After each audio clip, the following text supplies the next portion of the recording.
दरवेश ने मुस्कुरा कर पूछा, क्या ये किताब तुमको कुछ नफा देगी?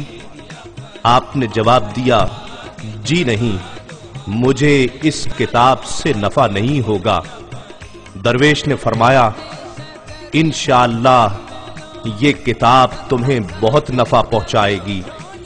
इस पर हजरत बाबा फरीदुद्दीन मसूद गंजशकर रहमतुल्लाह अलैह ने निहायत वारफ्तगी के आलम में अर्ज किया, मेरा नफा तो हजरत की निगाहे कीमिया असर में पोशीदा है। दरवेश ने आपकी तरफ बहुत गौर से देखा और फरमाया, तुम्हें क्या मालूम कि मैं कौन हूं? हजरत ने अर्ज की, बेशक मैं आपकी जात गिरामी से वाकिफ नहीं, मगर दिल ये कहता है कि आपके कदमों से उठने वाला गुबार ही मेरी मंजिल है। दरवेश ने फरमाया, मैं शेख बहाउद्दीन ज़करिया मुल्तानी रहमतुल्लाह अलैह का मेहमान हूं और उन्हीं की खानकाह में ठहरा हूं। अगर तुम्हें फुर्सत हो तो तुम भी वहां आना।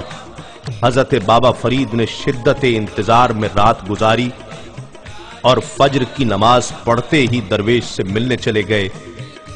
वहां मुश्ताकान दीद का हुजूम नजर आया।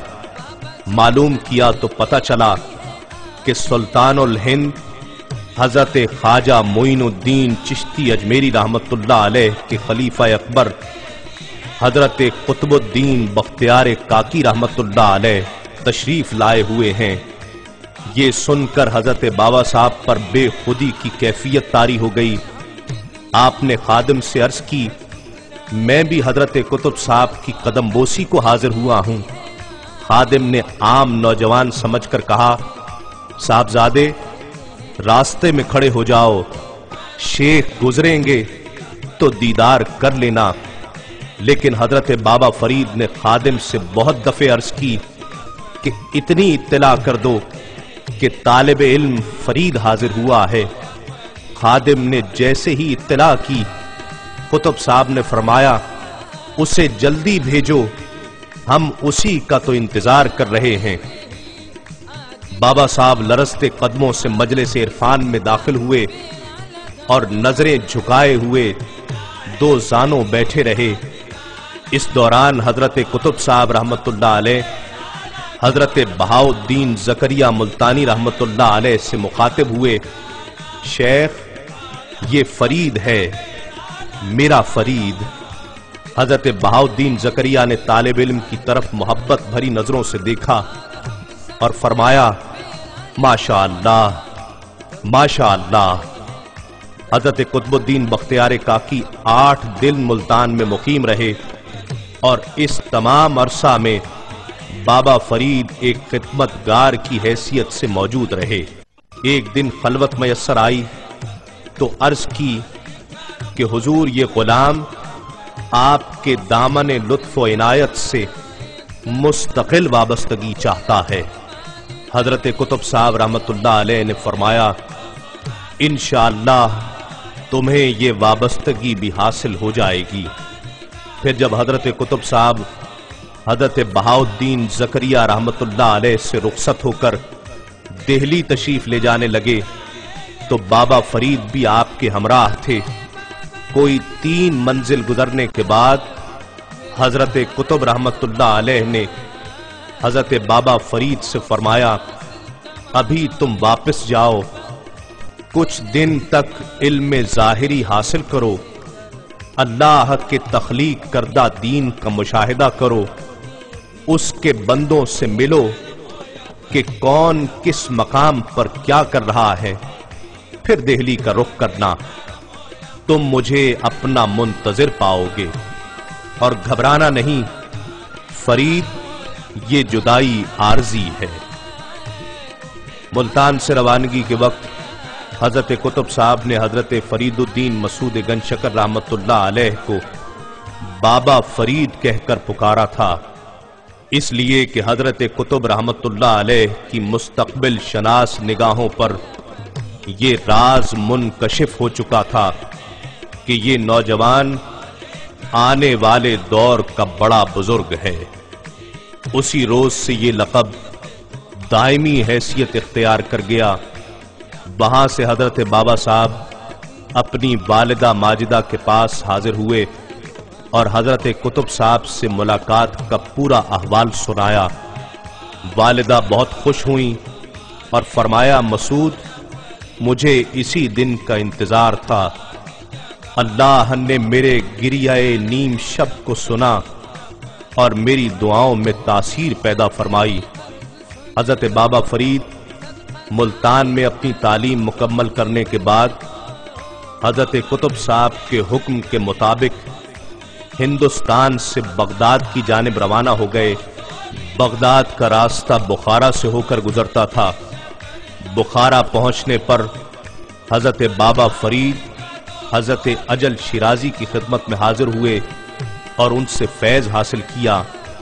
اس کے علاوہ آپ غزنی، سیوستان، بدخشاں اور قندھار بھی تشریف لے گئے اور مختلف بزرگان دین سے ملے اور فیض حاصل کیا۔ بغداد میں شیخ شہاب الدین سہروردی رحمت اللہ علیہ سے ملاقات کا شرف حاصل کیا اور کچھ عرصہ ان کی خدمت میں حاضر رہ کر فیض حاصل کیا۔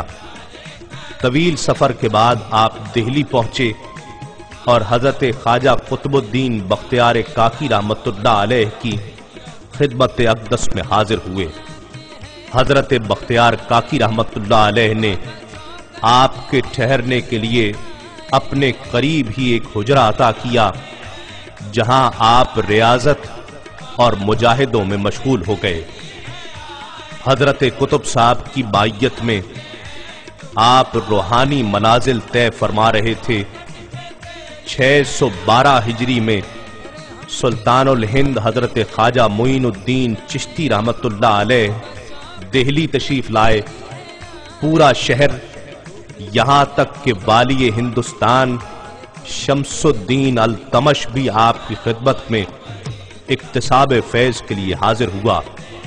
جب سب لوگ چلے گئے تو سلطان الہند نے قطب صاحب سے فرمایا، تم نے خطوط میں اپنے ایک نئے مرید فرید الدین مسعود کے متعلق اطلاع دی تھی، مگر اس سے ملاقات نہ ہو سکی۔ قطب صاحب نے عرض کی کہ فرید بھی قدم بوسی کو حاضر ہوتا، لیکن وہ چلہ کشی کے سبب اس نعمت سے سرفراز نہ ہو سکا۔ سلطان الہند نے فرمایا، وہ یہاں آنے پر مجبور ہے، ہم اس کے پاس جانے پر مجبور نہیں ہیں، لہذا آپ خود تشریف لے گئے۔ پیر و مرشد اور دادا مرشد کو دیکھ کر آپ اٹھے، لیکن اٹھا نہ گیا اور اللہ کے حضور سجدہ ریز ہو گئے۔ یہ دیکھ کر سلطان الہند اور حضرت قطب صاحب نے مل کر بابا فرید کو اٹھایا۔ سلطان الہند نے آپ کے حق میں دعا فرمائی کہ اے اللہ، تو اپنی قدرت لازوال کے صدقے فرید کی دستگیری فرما اور اسے درویشی کے کامل درجے تک پہنچا دے۔ سلطان الہند نے بابا فرید کو سینے سے لگایا، جس سے آپ کی آنکھوں کے سامنے سے کئی حجابات اٹھتے چلے گئے اور معرفت کے کئی پوشیدہ راز سورج کی طرح روشن نظر آنے لگے۔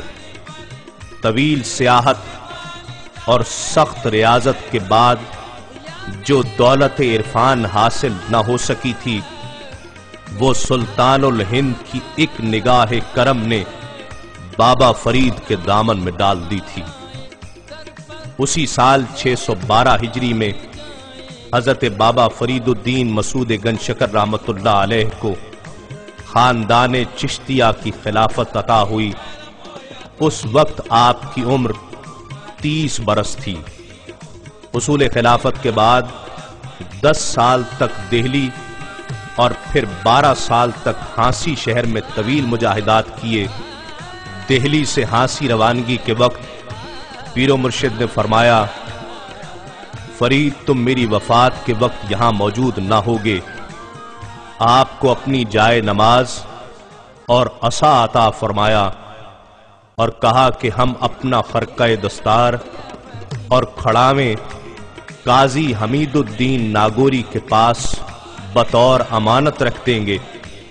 تم میری وفات کے 5 روز بعد ان سے یہ چیزیں لے لینا۔ اور فرمایا فرید میری جگہ تمہاری ہے۔